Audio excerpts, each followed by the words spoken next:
Hi there, hope you're doing well. So, I'm in Lamu right now, and I thought it would be nice if I gave you a little guide on how to come to Lamu on a budget.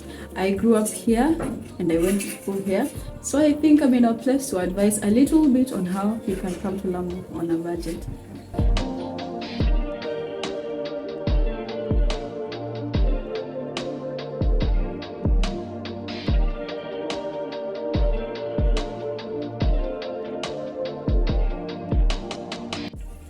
Hi there, how you doing? I hope you're okay. Anyway, I grew up in Lamu and I went to school here for about 2 years. And I thought maybe it would be nice of me to share and give you some tips on how you can come to Lamu on budget. So tip number one, transport. There are two means of transport to come to Lamu, air and road. With air, the flights usually cost from 6,000 shillings onwards up to about 20,000, depending on the time you book. If you want to book your flight and you want to have the flight to be a little bit cheaper, I would recommend booking it a month before you travel. That way you'll get a very fair cost and it will be quite affordable. The second mean is by bus. Buses only cost 2,500 shillings from Nairobi to Lamu. Yes, there are express buses from Nairobi to Lamu and they pass through Malindi, and it will only cost you 2,500 shillings. The companies I know that come from Nairobi to Lamu directly are Tawakal and Baska.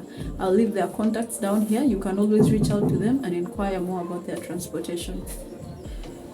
Regardless of the means you use, you'll be dropped off at a different place. With bus, the journey will end at the mainland, Mokowe. From there, you'll have to get a boat to come to the island. And a boat from Mokowe to Lamu only costs 250 shillings for a speedboat, and probably about 150 or 200 shillings for a regular speedboat. If you're coming in by flight, you will be dropped off at Manda Island. That's where the Lamu airport is. A public boat from the airport to Lamu Island is 100 shillings, and it will drop you off at Lamu town. If you want to get a private boat, however, it will cost you between 1,000 to 2,000 shillings depending on how many people you are. However, there are some that usually take 500 shillings per person.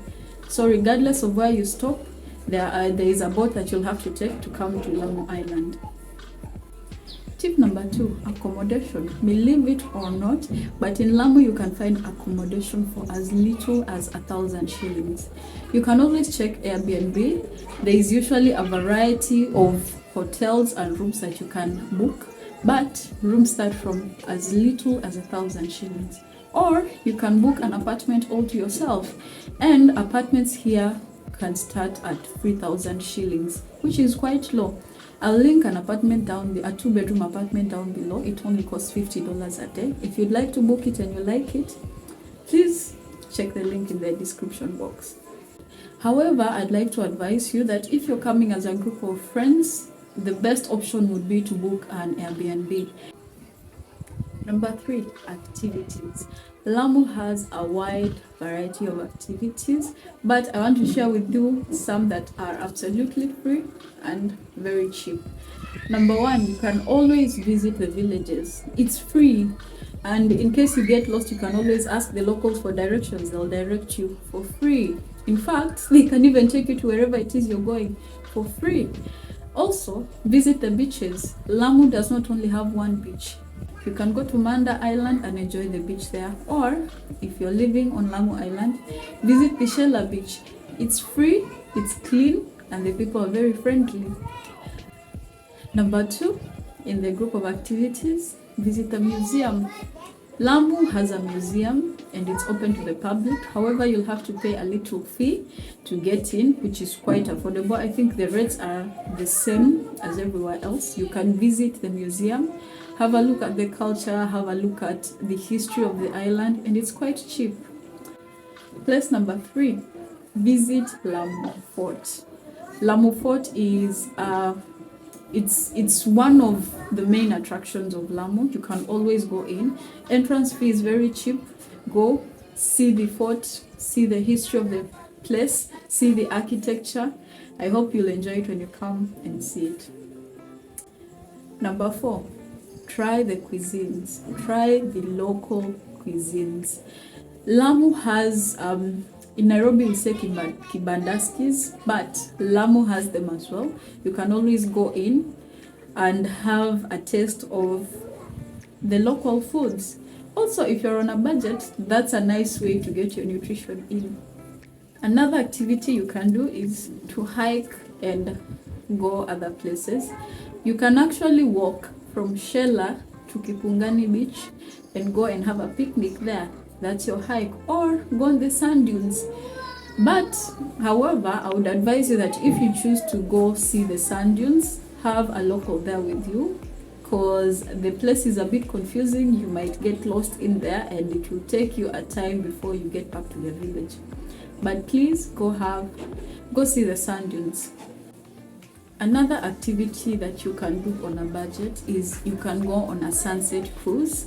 It's quite expensive, but you can talk to the boat captains. There are usually some groups of people that don't mind having extra people, so they can charge you a little amount, then you can join the group, and it's quite beautiful. You get to see the sunset. If you're lucky, they might take you fishing. So please try that. Make some friends, and they'll show you different places on the island. Lamu people are very friendly, so if you can, just make friends with people. The beach boys are usually quite good and friendly. They can get you very good discounts. So if you can, make a few friends and you'll get to enjoy some things that are expensive, but they'll charge you a little amount for it. So you might also ask, what's the best time to come to Lamu?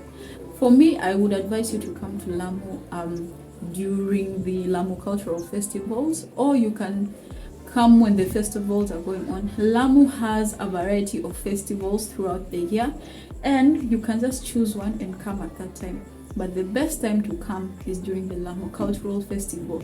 That way you get to see the culture. They have a free concert. The Lamu cultural festival is free of charge, and it's usually in Lamu town. So if you get the chance, come towards the end of November, mid or end of November. That's when the festival usually takes place. And if you come, you'll get to see the festival, you'll get to see the culture, you'll get to enjoy the music, the food. Honestly, there is no better time to come to Lamu than during the Lamu cultural festival season. However, I'd like to warn you that at that time is when the hotel prices are a bit higher, because so many tourists are coming in for the Lamu cultural festival. So if you can't come in at that time, book your hotel early. You might get a good rate. If you can, plan your trip 2-3 months ahead, book your hotel early, book your flights early, make your plans, clear your calendar, and just come and enjoy the Lamu cultural festival. So that's it from me. I hope these tips will help you come to Lamu. I'm sure with these tips that I've given, you will spend less than about 50,000 shillings. I know you might come and you want to buy some souvenirs to take back home. They're quite affordable. However, Lamu has a tendency of having Mzungu price and local price. So if you're a tourist, they might charge you a Mzungu price. If you're a local, the price goes lower. So if you want to purchase something, be nice to the shop attendant and you might get a good price. Then you might go home with the souvenirs. Anyway, that's it from me. Stay adventurous. I hope to see you in the next video. My name is Brenda Lam. Thank you for watching.